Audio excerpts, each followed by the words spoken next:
낮고 낮은 땅 위에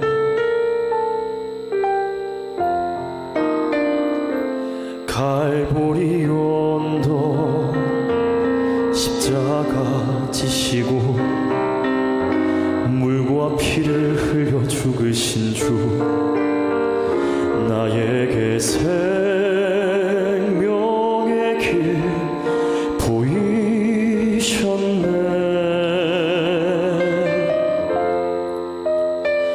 저 하늘 높이 올라가 내 사랑하는 주 만날 수 있을까? 저 바다 끝에 달려가 내 사랑 내 주님을 배울 수 있을까?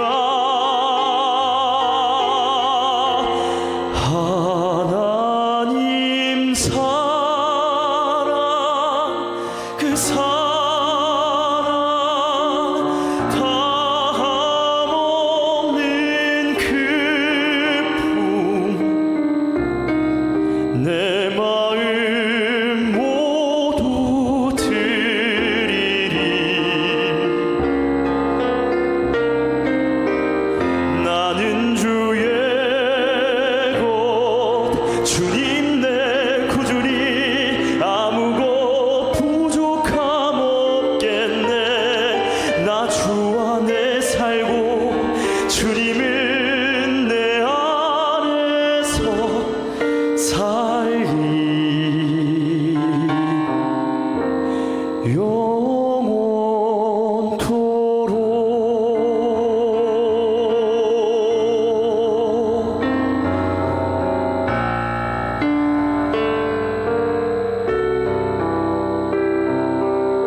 사랑하는 주 만날 수 있을까? 저 바다 끝에 달려가 내 사랑 내 주님을 배울 수 있을까? 하나님 사랑 그 사랑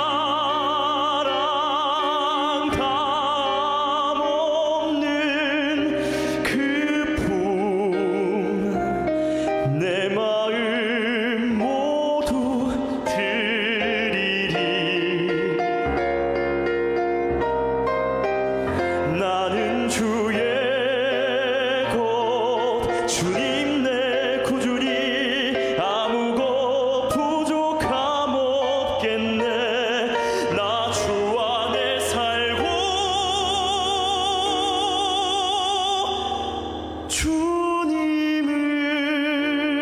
주님은 내 안에서 살리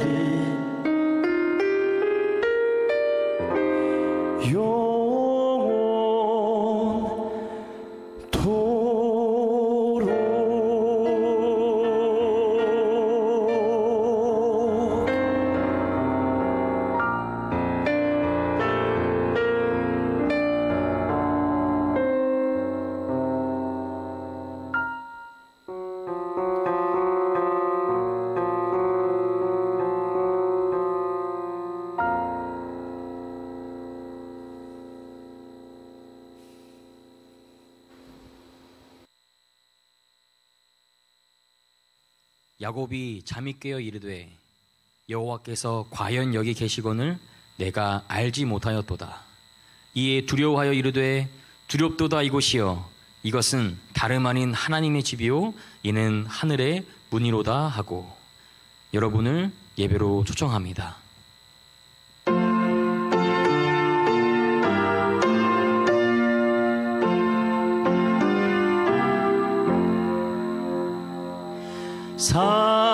살아계신 주의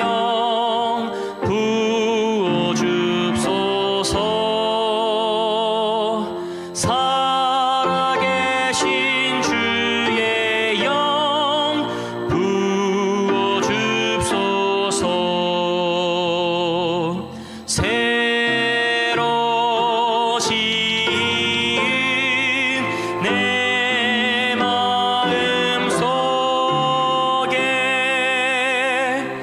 살아계신 주의 영 부어 줍소서.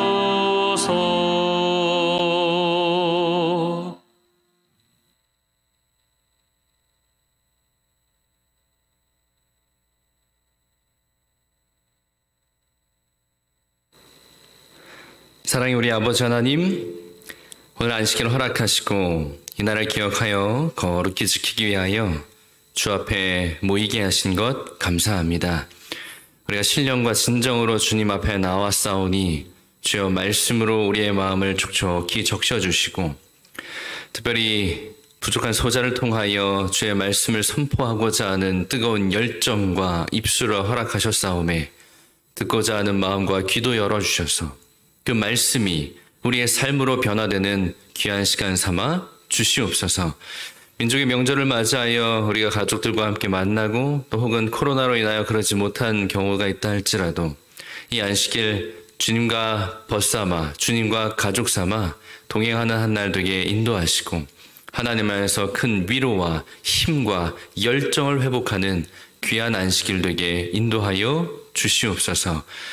오늘 이 안식일 하루 종일 아버지 홀로 영광 받아주시고 우리 예배를 통해 아버지께는 영광이요 우리에겐 말씀의 은혜가 흘러넘치는 귀한 날 삼아 주시옵소서. 우리 주 예수님의 이름으로 기원합니다. 아멘.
지쳐버린 내 삶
인도하시네. 지금 이 자리에서 주를 바라보며 지금 이 자리에서 주가 영광 받으시도록 주께 순복하리라. 주께 나아가리라. 지금 이 자리에서 살아내리라. 지금 이 자리에서 주를 바라보며 지금 이 자리에서 주가 영광 받으시도록 주께 순복하리라. 주께 나아가리라. 지금 이 자리에서 살아내리라. 지금 이 자리에서 살아내리라. 지금 이 자리에서 살아내리라.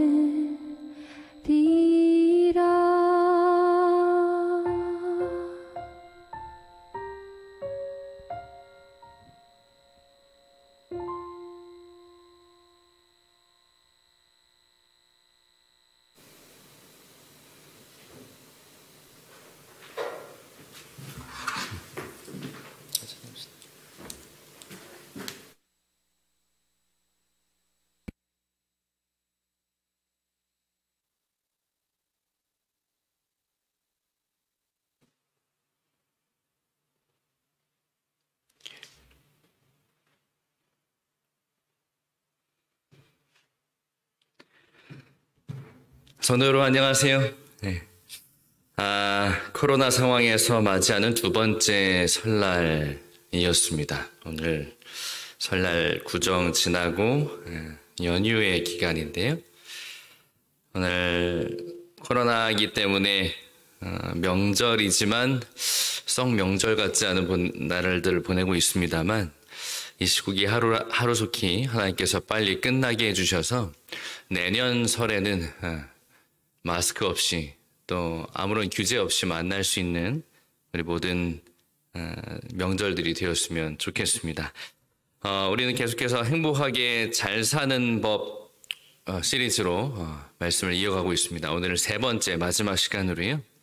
평범한 삶에서 비범한 삶으로 라는 제목을 가지고 함께 은혜를 나누겠습니다. 오늘 본문의 말씀은 창세기 39장 2절과 39장 21절이 되겠습니다. 제가 봉독해 올리겠습니다. 여호와께서 요셉과 함께 하심으로 그가 형통한 자가 되어 그의 주인 애굽 사람의 집에 있으니. 21절 여호와께서 요셉과 함께 하시고 그에게 인자를 더하사 간수장에게 은혜를 받게 하시매. 아멘. 대부분의 사람들은요, 내가 행복하게 잘 살고 있다라고 생각하지 않습니다. 따라서 평범한 대부분의 삶은 행복하게 잘 사는 법이 아니란 말이죠. 평범한 삶은 행복하게 할 수 없다는 얘기예요. 반대로 평범하지 않은 삶, 비범한 삶이 바로 행복하게 잘 살 수 있는 방법이란 얘기예요. 과연 비범한 삶이란 어떤 삶일까? 평범하지 않은 삶은 어떤 삶일까? 자본주의 사회에서 행복하게 잘 산다라고 하는 것은 경제적 우위를 선점한 사람들이라고 할 수 있겠습니다. 그러나 그 경제적 우위를 선점한 사람들 역시 평범한 사람들이 아니에요. 비범한 사람들이 경제적 우위를 선점하며 행복하게 잘 살고 있다라고 하는 사실이에요. 다들 비범한 삶을 살고 있기에 그런 경제적 우위를 선점할 수 있었고 적어도 자본주의 안에서는 그들이 행복하게 잘 살고 있다라고 표현하고 있는 것입니다. 진짜 비범한 삶이란 과연 무엇일까? 여러분들 잘 아시는 스포츠용품 회사지요. 나이키의 이 창업자 필 라이트라고 하는 사람은 이런 말을 했습니다. 남보다 우월하기 위해서는 모범적이어서는 안 된다 그랬어요. 남보다 뛰어나고 우월하기 위해서는 모범적이어서는 안 된대요. 여러분, 모범적이라고 하는 얘기는 그의 삶이 예측이 가능하다라는 말이에요. 예를 들면 우리는 어려서부터 학생 때부터 공부를 열심히 해서 또 잘해서 좋은 대학에 갑니다. 좋은 대학에 가서 우수한 성적으로 졸업을 하고 그리고 좋은 직장에 취업을 하죠. 그리고 돈을 잘 벌다가 결혼 자금을 마련해서 좋은 사람을 만나서 결혼을 합니다. 또 결혼해서 자녀도 잘 낳고 좋은 집도 사고 좋은 차도 사고 이렇게 하면 모범적으로 잘 산다라고 이야기합니다. 뻔한 이야기죠. 그냥 예측 가능한 삶이 모범적인 삶이다라고 하는 거예요. 뭔가 남달라야 하는 거죠. 뭔가 남보다 우월하기 위해서는 모범적인 삶이 아닌 그냥 평범한 삶이 아닌 예측 가능한 삶이 아닌 그런 비범한 삶을 살아갈 때 우리는 남들보다 우월해질 수 있고 더 잘 살 수 있게 된다라고 이야기하는 거예요. 나이키에 성공하게 된 비결이 있죠. 나이키 하면 떠오르는 유명한 영어 문구가 있습니다. 뭘까요? Just do it. Just do it. Just do it. 일단 한번 해보자는 거예요. 시도해보자는 거죠. 죽이 되든 밥이 되든 일단 도전하자라는 거죠. 평범하지 않아요. 평범한 사람들이라면 이거 되겠어 하면서 일찌감치 꿈을 접었을 거예요. 그러나 나이키는 그렇지 않았어요. 필라이트는 그렇게 하지 않았어요. Just do it. 한번 해보자. 좀 어렵긴 하지만 우리가 그래도 한번 시도해보자 라고 하는 거죠. 그것이 무엇이든지 간에 투쟁을 해서라도 내가 그것을 이루고야 말겠다. 내가 남보다 그것을 훨씬 더 잘할 수 있겠다라고 하는 열정이 묻어있는 문장. 그게 바로 Just do it이에요. 실제로 나이키는 이 문장이 새겨진 티셔츠를 판매하면서부터 그 당시에 아디다스, 스포츠 용품에 있어서 정말 무너질 수 없었던 아디다스라고 하는 장벽을 무너뜨리고 아디다스의 아성을 뛰어넘게 되는 계기를 마련하게 됩니다. 모범적이지 않은 문장이었죠. Just do it. 일단 시도해 보자는 것입니다. 평범하지 않고 아주 비범한 문장이 바로 Just do it이었습니다. 그래서 우월해지기 시작한 거죠. 다른 사람들보다 탁월해질 수 있었던 것입니다. 여러분, 오늘 본문에 등장하는 요셉 역시 결코 평범한 사람이 아니었죠. 아주 비범한 사람이었어요. 아니, 비범하기 전에 아주 파란만장한 인생을 살았던 사람이었습니다. 결코 모범적이지도 않았고 누구나 예상 가능한 삶은 더더욱 아닌 삶, 그 삶이 바로 요셉의 삶이었어요. 그의 삶은 정말 뒤죽박죽 엉망진창의 삶으로 어쩌면 저렇게까지 될 수 있지? 라고 생각할 정도로 대단한 최악의 상황을 맞닥뜨렸던 사람이 바로 요셉이었습니다. 아버지의 사랑을 독차지했던 요셉이었죠. 형제들의 시기를 늘 받고 있었는데 결정적으로 아버지가 아들에게 뭘 해줬어요? 채색옷을 입혀주었어요. 채색옷. 이 아버지가 친히 지어주신 이 채색옷을 입은 요셉을 봤을 때 형제들의 마음이 어땠을까요? 대단히 불편한 것입니다. 어떻게 우리보다 저 요셉만을 아버지는 저렇게 사랑하실까? 게다가 채색옷이 가지고 있는 의미 때문에 그 형제들의 마음이 더욱 불편했습니다. 어떤 의미였을까요? 보통 채색옷 그러면 이렇게 예쁜 수가 놓여진 혹은 명품 옷 같은 그런 느낌으로 받아들여질 수 있지만 사실 채색옷은 소매가 긴 옷을 뜻하고 있어요. 소매가 긴 옷은 일하기에 매우 불편한 옷이죠. 일하기 불편한 옷을 입는다라는 것은 일을 하지 않는다는 얘기예요. 따라서 채색옷은 귀족이나 왕족을 상징하는 옷이 바로 채색옷이었어요. 그런 신분의 상승을 나타내는 옷이 채색 옷이었기 때문에 저 얄미운 동생 요셉이 아버지가 친히 손수 지어주신 채색 옷을 입었다라고 하는 사실이 대단히 불편하게 느껴졌습니다. 우리보다 더 위에 있다라고 생각했기 때문에 대단히 마음이 불편했고 그를 더 질투하고 더 시기하기에 이르렀어요. 요셉이 형제들보다 높은 지위에 있었다라는 그 의미가 그들을 분노하게 만들었던 것입니다. 그래서 결국 어떻게 됐어요? 요셉을 잡아다가 구덩이에 던져넣고 지나가던 미디안 상인들에게 그를 팔아 넘기게 됩니다. 창세기 37장 28절입니다. 그때에 미디안 사람 상인들이 지나가고 있는지라 형들이 요셉을 구덩이에서 끌어올리고 은 20에 그를 이스마엘 사람들에게 팔매 그 상인들이 요셉을 데리고 애굽으로 갔더라. 아멘. 요셉은 사실 이때부터 미디안 상인들에게 팔려가는 그 순간부터 평범하지 않은 삶을 시작했습니다. 형들이 자신을 노예로 팔아버린 거예요. 돈을 받고 넘긴 거죠. 한낱 물건 같은 것으로 취급해버리고 만 것입니다. 피를 나눈 형제가 아니라 그저 구덩이에 잠깐 던져 넣어뒀다가 지나가던 상인들에게 은 20을 받고 팔아 넘길 만한 그냥 그런 물건 같은 것처럼 취급해버리고 말았다는 것이죠. 빛을 전한 사람들 211쪽은 그 상황을 이렇게 묘사하고 있어요. 귀엽게 고이 자란 아들이 멸시받고 의지할 데 없는 노예가 되다니 얼마나 큰 환경의 변화인가. 친구도 없는 외로운 몸, 그가 가고 있는 낯선 땅에서 그의 운명은 어떻게 될 것인가. 한동안 요셉은 억제할 수 없는 슬픔과 두려움에 빠졌다. 여러분 한번 상상을 해보시기 바랍니다. 요셉의 마음이 얼마나 괴로웠을까요? 또 얼마나 슬펐을까요? 결코 평범하지 않은 이 엄청난 사건 속에서 요셉은 정말 아무런 희망도 가질 수 없었습니다. 아버지의 사랑을 독차지했었고 정말 부족할 것 없이 살고 있었고 정말 편안하고 안락한 삶을 영위하다가 몇 시간 만에 사랑받는 아들에서 정말 천대와 멸시를 받는 노예로 전락해버리고 만 것입니다. 더 이상 요셉은 아버지의 사랑을 독차지했던 그런 응석바지 어린 아이에 머물러 있을 수만은 없었어요. 그에게 있어서 대단히 혹독한 시련의 세월이 앞에 펼쳐지고 있었던 것입니다. 자신의 앞날이 캄캄했어요. 정말 아무것도 할 수 없었습니다.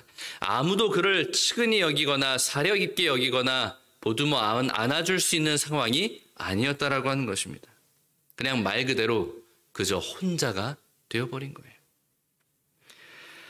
사랑하는 성도 여러분, 우리의 인생도 요셉과 같은 상황이 펼쳐질 때가 있죠. 가장 힘들고 가장 평범하지 않은, 가장 예상할 수 없는 인생이 또한 우리의 인생이기도 한 것입니다. 요셉처럼 말이죠. 병원에 있으니까 평범하지 않은 상황과 모습과 이야기를 보고 듣게 됩니다. 이렇게 방문을 하다 보면 이런 경우가 있죠. 잘 지내다가 남부럽지 않게 잘 살다가 갑작스러운 시련이 들이닥치는 경우가 많아요. 19살인데 정말 미모와 지성을 겸비한 한 여대생이 대장암에 걸려요. 대기업에 다니는 남편의 과학고등학교를 준비하는 아주 똑똑한 아들과 어여쁜 딸을 가진 교사를 하고 있는 40대 여성분이 위암에 걸리고, 또 평생을 기사식당 운영하시면서 법 없이도 살던 50대 여성분이 췌장암에 걸려 병원에 입원합니다. 베트남에서 아주 성공적으로 사업을 하시다가 아내와 이혼을 하고 결국 췌장암마저 걸려 귀국을 하셨던 50대 남성분도 제가 만난 경험이 있어요. 여러분, 그 누구도 이런 상황을 예상했을까요? 아니요. 결코 예상하지 못했어요. 그저 잘 나가기만 했던 그들의 삶이었습니다. 요셉처럼 정말 사랑받는 아들이었고 사랑받는 가족이었고 모든 일들이 일사천리로 잘 진행되어 가던 삶의 한 도중에 갑작스럽게 질병이 찾아와 병원에 입원하는 거죠. 정말 아무런 희망도 아무런 기대도 가질 수 없는 노예로 팔려가는 심정으로 병원에 입원을 한다라고 하는 거예요. 나에겐 더 이상 희망이 없구나. 나에겐 더 이상 아무런 기대가 없구나. 최악의 상황이죠. 가장 절망적인 상황에 그렇게 입원을 하게 되는 것입니다. 빛을 전한 사람들 211쪽에 그때 가장 절망적인 그 순간에 요셉의 생각은 그의 아버지의 하나님께로 향하였다. 그는 어린 시절에 하나님을 사랑하고 경외하도록 가르침을 받았다. 때때로 그는 아버지의 장막에서 야곱이 그의 집으로부터 도망해 나와서 방황하던 때에 그가 본 계시에 대한 이야기를 들었다. 여러분, 요셉은 지금 형제들에 의해서 노예로 팔림 바 되었고 미디안 상인들에게 묶여서 광야를 정처 없이 끌려가는 신세였습니다. 그 누구도 자신을 돌아봐 주지 않는 그 상황 가운데서 누구를 생각했다고요? 하나님을 생각하긴 했는데 누구의 하나님? 내 아버지의 하나님을 생각했어요. 야곱의 하나님을 생각했어요. 집에서 안락하게 지내던 시절 아버지 야곱은 요셉에게 늘 자신이 아버지와 형 에서를 속이고 광야로 도망갔을 때, 또 돌베개를 베고 잘 때 하나님께서 계시를 보여줬던 장면들을 자주 말씀하시곤 하셨죠. 밤에 돌베개를 베고 잠을 자고 있는데 하늘에서 사닥다리 하나가 내려왔어요. 그리고 그 다리를 천사들이 오르락 내리락 하며 야곱을 위로하고 야곱과 함께하고 있음을 확신시켜 주었다라고 하는 거예요. 그 이야기가 생각났어요.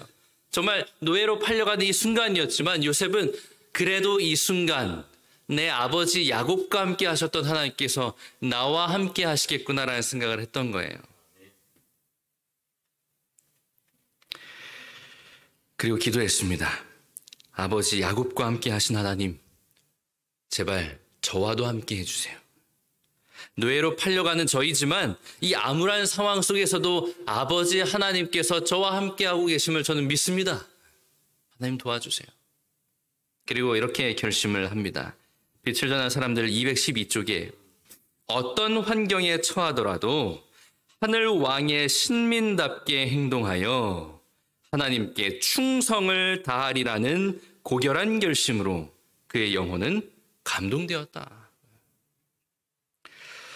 앞에서 말씀드렸던 것처럼 이 노예로 팔려가는 그 암울한 그 절망적인 상황 가운데서 요셉이 기도했을 때 그의 마음 가운데 들었던 결심은 뭐라고요? 하나님의 하늘 왕의 신민답게 행동하겠다는 것이에요. 신민, 왕의 신하라는 얘기죠. 왕 중에서 누구일까요? 하나님이죠. 만왕의 왕 되신 하나님께 충성을 다하겠다라고 하는 결심을 노예로 팔려가는 그 상황 가운데 했다는 사실이에요. 하나님께 대한 그 요셉의 믿음이 그의 평범하지 않은 삶을 비범하게 만들기 시작했어요. 하나님을 의지하는 그 순간 정말 평범하기 짝이 없었던 고난과 역경이었지만 그 평범한 고난과 역경의 순간을 아주 비범한 상황으로 역전시켰다라고 하는 사실이에요. 제가 앞서 말씀드린 그 모든 환자분들 역시 우리 병원에 계시면서 저를 통해 예수님을 개인의 구주로 영접하셨습니다. 최악의 상황 속에서 하나님을 발견하고 야곱과 요셉에게 함께 하셨던 그 하나님이 지금도 나와 함께 하고 계심을 그들이 확신할 수 있었어요. 그 사실을 믿고 하나님께 의지했을 때 평범하지 않았던 그들의 삶이 비범한 삶으로 변화되기 시작했어요. 그 누구보다도 간절하게 기도하셨고요. 그 누구보다 하나님의 말씀을 사모하셨습니다.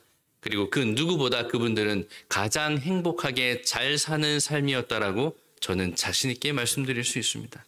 왜냐하면 그들이 하나님을 의지했을 때 하나님께서 그들에게 열정을 회복시키시고 그들에게 충성을 다하게 할 비장하고 비범한 마음을 심어 주셨기 때문이었습니다.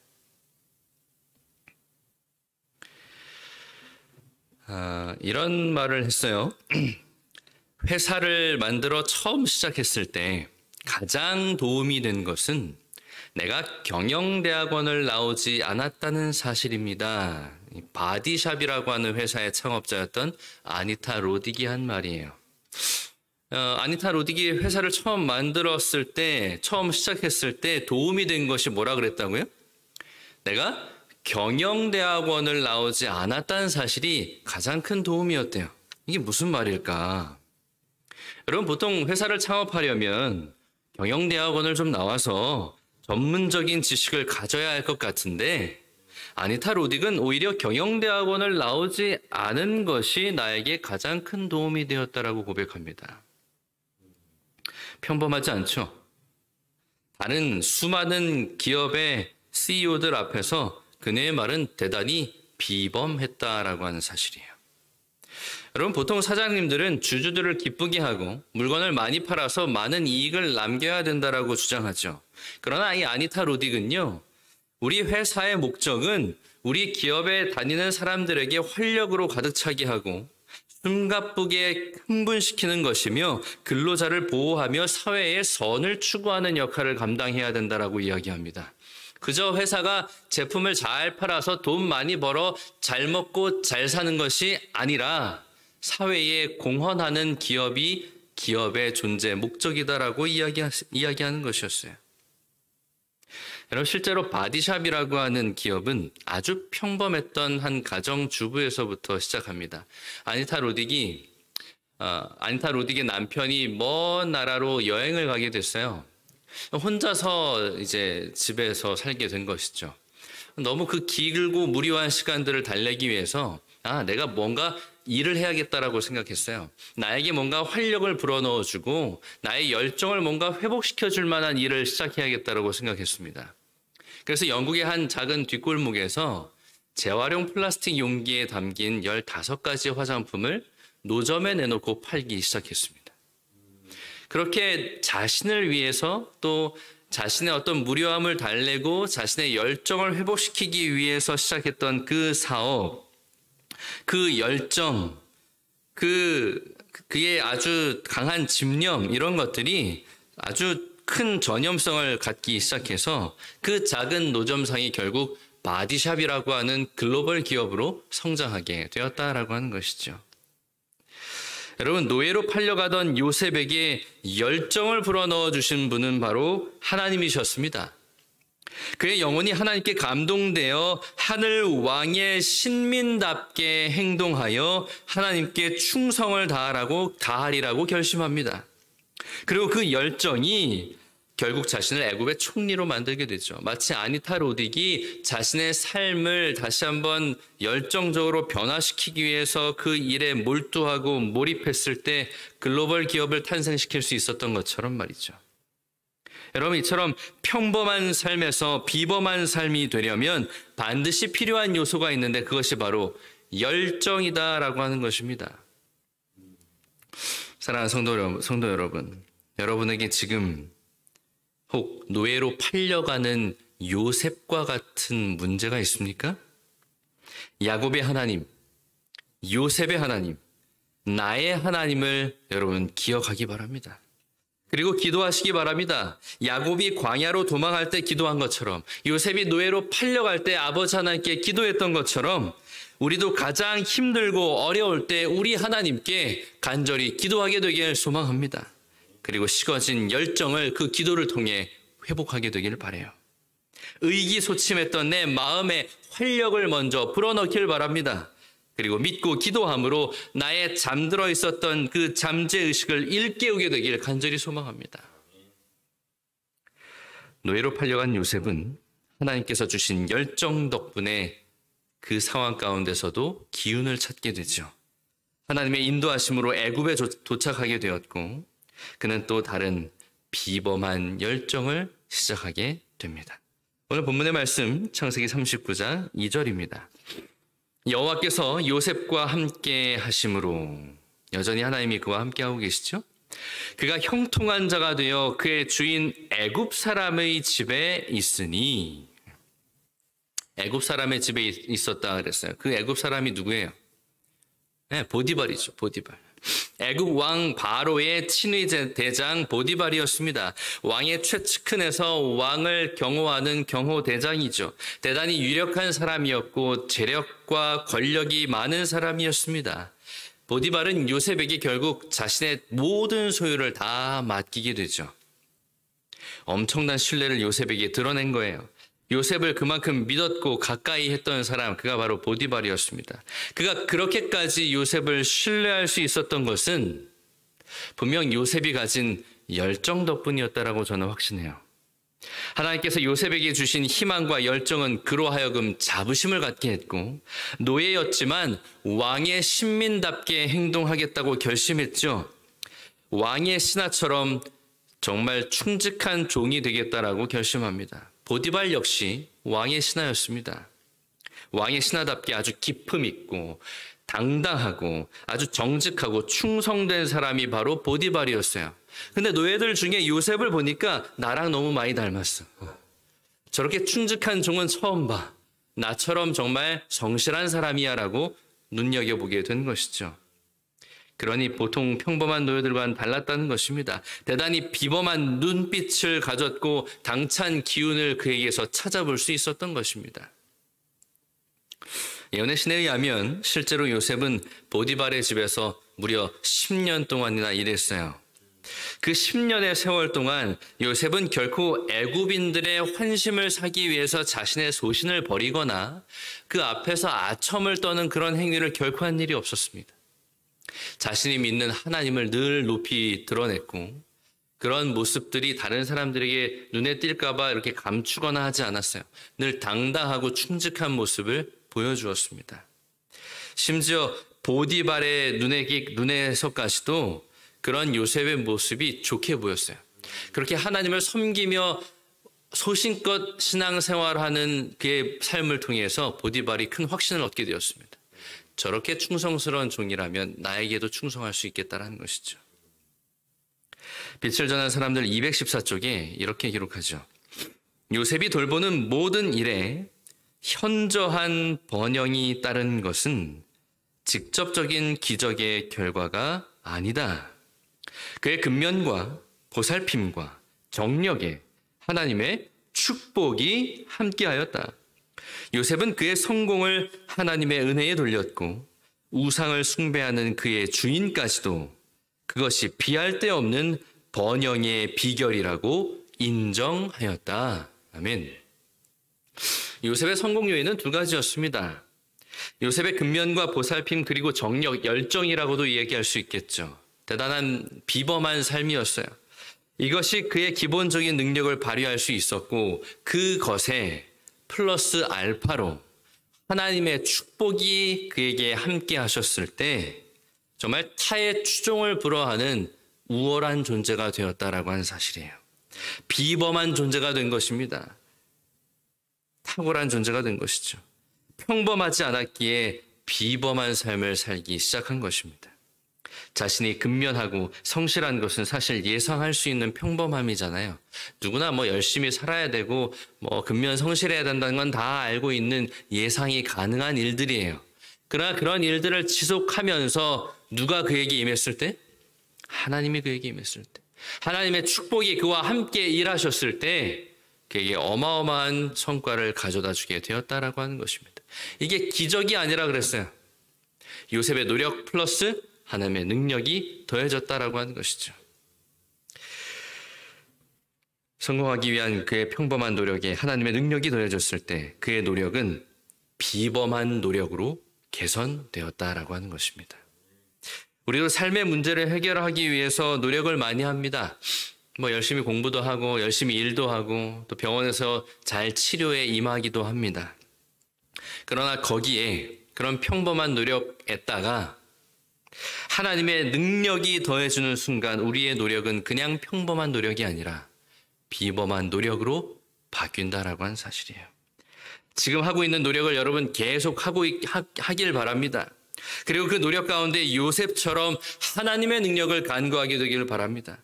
그러면 반드시 요셉처럼 그 비범한 결과를 우리가 맛보게 될 줄 확신하는 것입니다. 왜 그럴까요? 하나님이 우리와 함께 하시기 때문이에요. 한 사업가의 이야기를 하겠습니다. 이렇게 얘기했어요. 내가 사업을 시작했던 것은 결코 돈을 벌기 위해서가 아니었습니다.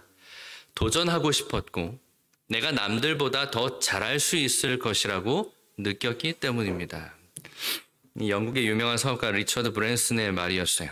브랜슨은 1984년에 버진 애틀랜틱 에어웨이라고 하는 항공사를 설립합니다. 그러나 그 당시 영국의 항공업계는 이 브리티시 에어웨이라고 하는 회사가 거의 독점을 하고 있었어요. 이 항공사에 도전장을 내밀었던 수많은 항공사들이 있었지만 다 떨어져 나가고 말았습니다. 아무도 브리티시 에어웨이의 벽을 넘지 못하고 있었어요. 그때 브랜슨은 모두가 실패했던 그 항공사업에, 그 무모한 사업에 뛰어들게 돼요. 실패를 두려워하지 않고 물러서지 않았습니다. 자신이 할 수 있는 최선의 노력을 지속해 나갔어요. 그러자 이 불리한 경쟁에서 이길 수 있는 방법은 서비스의 품질밖에 없다라는 결론에 도달합니다. 그리고 그 당시 상상할 수 없었던 다양한 서비스를 제공함으로 브리티시 에어웨이의 아성을 무너뜨릴 수 있었어요. 그가 만약에 돈을 벌기 위해서 사업을 시작하려고 했다면 경쟁하지 않아도 될 만한 쉬운 사업에 뛰어들었을 것입니다. 그러나 그는 그렇게 하지 않았어요. 그는 돈이 목적이 아니라 그의 열정을 불태우고 싶었던 거예요. 그래서 가장 경쟁력이 없는 항공사업에 뛰어들었고 그의 열정은 결국 그 불리한 상황을 뛰어넘게 되죠. 그의 지칠 줄 모르는 열정이 엄청난 결과를 가져오게 된 것입니다. 사랑하는 우리 성도 여러분, 요셉처럼 또 여기 브랜슨처럼 열정을 소유하게 되기를 간절히 소망합니다. 그 열정을 회복하기 위해 먼저 우리가 해야 할 일은 하나님께 요셉처럼 기도하는 일이라고 하는 사실이에요. 그리고 그 열정으로 나의 노력을 브랜슨처럼 지속하게 되기를 바랍니다. 중간중간 지치고 쓰러질 수 있어요. 그래도 괜찮습니다. 우리는 우리와 함께 하시는 하나님께 기도할 수 있기 때문이에요. 요셉은 10년 동안 보디발의 집에서 신민, 하나님의 종이라는 열정으로 아주 성실하게 노력했습니다. 중간중간 어려운 일도 있었겠죠. 그래도 하나님을 향한 그의 열정은 그 누구보다도 뜨거웠기에 그는 그 모든 어려움을 헤쳐나갈 수 있었습니다. 그 결과 보디발의 모든 소유를 관할할 수 있게 된 것이죠. 우리에게 직면한 수년간의 문제가 혹 있습니까? 그리고 그 문제로 인해 자주 넘어지고 자주 상처 받으셨습니까? 그렇다면 하나님을 향한 뜨거운 열정을 요셉처럼 회복하게 되길 바랍니다. 그 열정을 주시나 하나님을 간절하게 붙들고 매달려 간구하게 되길 간절히 소망합니다.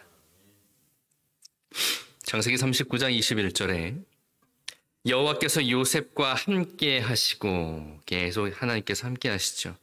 그에게 인자를 더하사 간수장에게 은혜를 받게 하시매. 이번엔 누구에게 은혜를 받게 하셨어요? 간수장, 감옥의 간수장에게 은혜를 받게 하셨어요.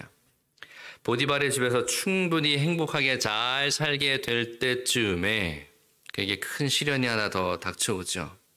보디발의 아내와의 사건으로 요셉은 누명을 쓰고 죄수의 신분으로 감옥에 갇히게 됩니다. 인생의 기복이 너무 심해요, 요셉은. 사랑받는 아들에서 노예로 팔려갔다가 노예에서 집사가 됐다가 그 집사에서 다시 죄수라고 하는 정말 나락으로 떨어진 대로 떨어질 수밖에 없는 상황을 갑자기 맞닥뜨리게 되죠. 우리에게 있어서 시련도 마찬가지인 것 같아요. 시련은 갑작스럽게 닥쳐옵니다. 그러기에 더 힘든 것 같아요. 고난 역시 너무 갑작스럽게 잘 되는 것 같다가도 갑작스럽게 찾아오기 때문에 감당하기 어려운 것 같아요.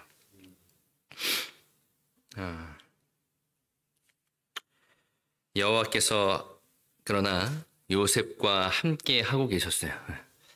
감옥에 갔을 때에도 하나님께서 그와 함께 하고 계셨어요. 요셉은 감옥에서도 그의 열정을 불태웠고 하나님의 은혜로 간수장에게 잘 보여 모범수가 되죠. 결국 왕의 술 맡은 관원과 떡 맡은 관원의 꿈을 해몽해주고 나중에 훗날 왕 앞에 서게 되고 왕의 꿈을 해몽해주고 이집트의 그 애굽의 기근의 문제를 해결하고 애굽의 기근 문제를 해결할 뿐만 아니라 주변 나라들까지 영향력을 행사하고 결국 이스라엘 민족을 기근의 문제로부터 해결시켜 주었던 장본인이 바로 요셉이었다라고 하는 사실이에요. 하나님께서 뜻하신 가장 큰 계획을 요셉이 열정 하나로 이루어내게 된 것입니다. 여러분, 한 사람의 열정은 이렇듯 엄청난 전염성을 가지고 있습니다. 요셉의 열정이 애굽 전역에 퍼져 기근을 대비하고 그 영향이 주변 모든 나라에 퍼지며 결국 이스라엘 민족을 기근으로부터 구하게 되는 엄청난 전염성을 가지고 있다는 사실이에요. 그 열정은 요셉으로부터 시작했고 요셉의 그 열정은 누구로부터 기인한 거예요? 하나님으로부터 내려진 바 된 열정이다라고 하는 사실이에요. 여러분, 우리 열정이 하나님으로부터 온 열정이어야 함이 대단히 중요합니다. 다른 데서 오는 열정이 아니라 하나님으로부터 오는 열정이어야 함이 대단히 중요해요. 미국의 과학자이며 정치가인 벤자민 프랭클린, 미국의 그 $100짜리 지폐에 보시면 그 초상화가 하나 있죠. 그 사람이 벤자민 프랭클린이에요.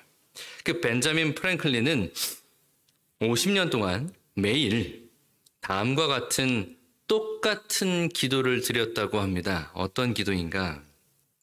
제가 읽겠습니다. 전능하사 만물을 주관하시는 주님, 저를 인도해 주십시오.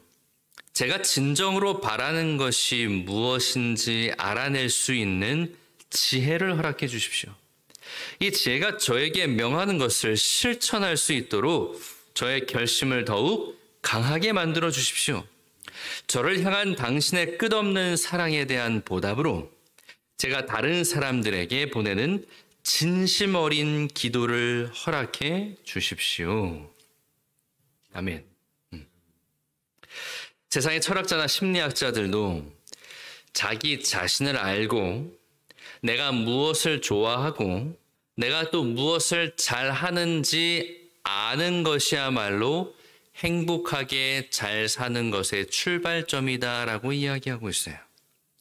프랭클린은 이것을 발견하기 위해 하나님께 기도하며 명상했습니다. 매일 똑같은 기도를 드렸어요. 하나님, 제가 무엇을 잘하는지 알게 도와주세요. 하나님, 제가 무엇을 좋아하는지 알게 도와주세요. 그리고 그 잘하는 것을 할 수 있는 실행력을 극대화시켜 주세요. 그리고 그 꿈을 이루었을 때 내가 다른 사람들을 위해서 진심 어린 기도도 할 수 있게 도와주세요라고 기도했던 사람이 벤자민 프랭클린이었습니다. 내가 무엇을 좋아하는지, 내가 무엇을 잘하는지 가장 잘 아시는 분이 하나님이심을 그는 알았던 거예요. 하나님만이 나의 행복한 삶을 책임져 주실 수 있는 유일한 분이심을 믿었던 겁니다. 자신의 모든 걸 내려놓고 백지 상태에서 하나님을 만나는 경험을 벤자민 프랭클린이 한 거예요. 매일 똑같은 기도를 반복함으로. 마치 요셉이 노예로 팔려갈 때 정말 아무것도 할 수 없는 상태에서 누구를 찾았던 것처럼, 하나님을 찾았던 것처럼. 누명을 쓰고 감옥에 갇혀 죄수의 신분으로 지낼 때에도 그는 하나님께 간절히 기도했습니다. 하나님, 저를 도와주세요. 제가 잘하고 제가 좋아하는 것이 무엇인지 알게 도와주시고 남을 위해 무슨 일을 할 수 있는지를 알려주세요라고 끊임없이 계속해서 기도했던 거예요. 사랑하는 성도 여러분, 지금도 하나님은 내가 무엇을 좋아하고 무엇을 잘하는지를 가장 잘 알고 계십니다. 내가 지금 가장 힘들고 어려운 시기가 아니라 할지라도 이 사실을 아는 것이 대단히 중요해요. 왜냐하면 우리의 인생에 언제 커다란 시련이 들이닥칠지 모르기 때문이에요. 어쩌면 지금이 가장 힘들고 가장 어려운 시기인 분들도 계실 겁니다. 그렇다면 더더욱 하나님께 기도하고 나 자신이 지금 무엇을 할 수 있는지를 기도를 통해 알게 되길 바랍니다. 하나님으로부터 위로받고 힘을 얻어 열정을 회복한 그 사람은 그의 실행력이 강화되기 때문이에요. 하나님의 열정으로 나의 노력이 강화되면 하나님의 복이 더해져서 요셉처럼 엄청난 결과를 이끌어낼 수 있다는 사실이에요. 그리고 가장 중요한 것은 그 열정이 다른 사람들에게도 전염된다는 얘기예요. 나뿐만 아니라 내 주변의 많은 사람들도 요셉처럼 평범한 삶에서 비범한 삶으로 변화시켜준다라고 하는 사실입니다. 여러분, 실제로 그렇잖아요. 밝고 활력있고 유쾌한 사람 곁에는 항상 사람들이 있죠. 그리고 그로부터 좋은 기운과 에너지를 받게 되는 것입니다. 여러분, 나이키의 창업자 필 라이트나 바디샵의 창업자 아니타 로딕, 또 버진 아틀랜틱 에어웨이를 창업한 리처드 브랜슨, 또 벤저민 프랭클린과 같은 과학자나 정치가, 그리고 애굽의 총리 요셉과 같은 행복하게 잘 사는 그 사람들의 공통점이 있어요. 그것은 바로 평범함을 거부했다라고 하는 사실이에요. 자칫 평범할 수 있었던 인생을 누구나 겪을 수 있는 어려운 상황 속에서 비범함으로 바꿨다라고 하는 사실이에요. 가장 어렵고 힘겨웠던 그 순간 하나님을 바라보고 자신의 사명을 다시 한번 고취시켰던 사람들은 결국 마침내는 행복하게 잘 살게 되었다라고 하는 사실입니다. 사랑하는 성도 여러분, 지금 여러분의 삶에 있어서 가장 힘들고 어려운 시기를 보내고 계십니까? 그렇다면 명심하십시오. 가장 평범한 이 어려운 상황 가운데서 비범함을 회복하기 위해 하나님께 간구하게 되길 소망합니다. 하나님께서 주시는 열정을 내가 받아 이 평범한 상황을 비범한 상황으로 전환시키게 되길 간절히 소망합니다. 저는 복음을 전하는 목사로서 우리 삼육서울병원교회 모든 성도들에게 자신 있게 말씀드릴 수 있어요. 누구나 평범한 어려움을 겪지만 그 평범함을 비범함으로 바꿔주시는 분은 바로 하나님이라고 하는 사실이에요. 하나님께서 저와 여러분의 평범하기 짝이 없는 삶을 가장 행복하게 잘 사는 비범한 삶으로 변화시켜 주실 것을 확신합니다. 이 일을 위해 여러분 아무리 힘들고 어려워도 요셉처럼 하나님을 의지하기 바랍니다. 하나님께 간구하게 되길 바랍니다. 아무것도 없어도 하나님으로부터 내려오는 열정 하나만큼은 꼭 받게 되기를 바랍니다. 아니, 아무것도 없기 때문에 그 열정을 회복할 수 있는 가능성이 가장 크다라고 하는 사실을 꼭 기억하게 되기를 바랍니다. 그 열정은 우리를 비범하게 만들고, 그 열정은 내 주변 사람들에게까지 전염되어 요셉처럼 세상을 바꿀 만한 놀라운 능력으로 변화될 줄 확신합니다. 아무쪼록 여러분, 금년에는 하나님의 이 열정으로 똘똘 뭉치게 되길 바랍니다. 다른 열정이 아니라 하늘로부터 내려오는 그 열정을 간구함으로 받으셔서 내가 늘 열정적인 삶이 되길 바랍니다. 그래야 나의 이 평범한 삶을 비범한 삶으로 변화시키게 되는 저와 여러분 되기를 간절히 소망하면서 오늘 말씀을 줄이겠습니다.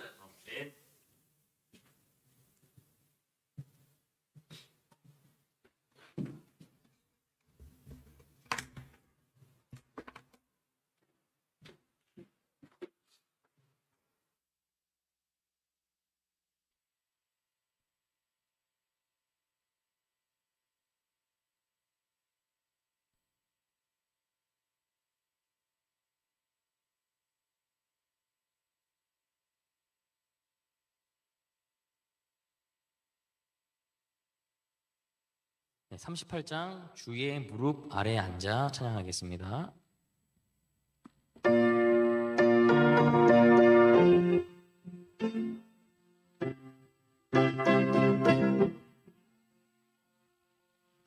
주의 무릎 아래 앉아 선한 말씀 들으니 즐겁고도 귀한 곳에 매일 가고 싶으다. 주의 무릎 아래 앉아 지낸 일을 살피니 예수님의 크신 사랑 나의 맘을 붙드네. 주의 무릎 아래 앉아 죄와 슬픔 버리고 육신 축복 더욱 받아 편히 쉬게 되었네.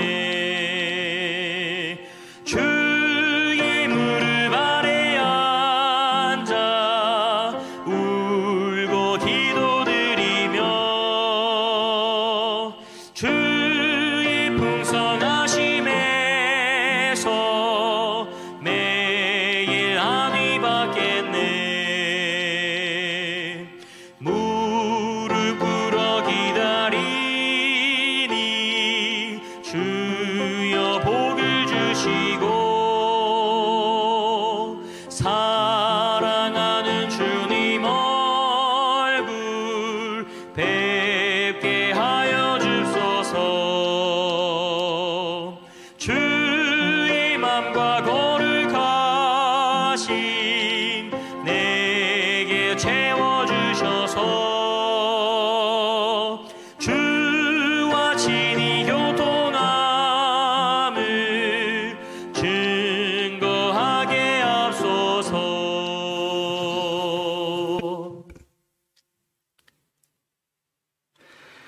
사랑의 우리 아버지 하나님, 평범하게 짝이 없는 삶을 살 수밖에 없는 우리들이었지만 예수님을 알게 하시니 감사합니다. 우리 모본 되신 예수님을 알므로 예수님으로부터 흘러넘치는 열정을 부여받아 평범한 삶을 비범한 삶으로 변화시켜 주셨사오니 감사합니다. 오늘 우리가 말씀을 듣고 이제는 내가 어떤 삶을 살아야 될지를 알게 하신 것 감사하고 그 결심대로 우리가 실행할 수 있는 능력을 극대화시켜 주셔서 우리의 삶이 결코 평범하지 않은 비범한 삶으로 변화되어 정말 행복하고 잘 사는 삶이 될 수 있도록 복을 허락하여 주시옵소서. 이제는 아버지 하나님의 그 놀라우신 은혜와 예수 그리스도의 십자가 사랑과 성령 하나님의 감화와 감동하심이 이제 평범한 삶에서 비범한 삶으로 하나님의 열정을 받아 변화된 삶을 살기로 결심한 우리 삼육서울병원교회 모든 성도들에게 지금부터 영원까지 함께해 주시옵기를 우리 구주 예수님의 이름으로 기원하옵나이다. 아멘.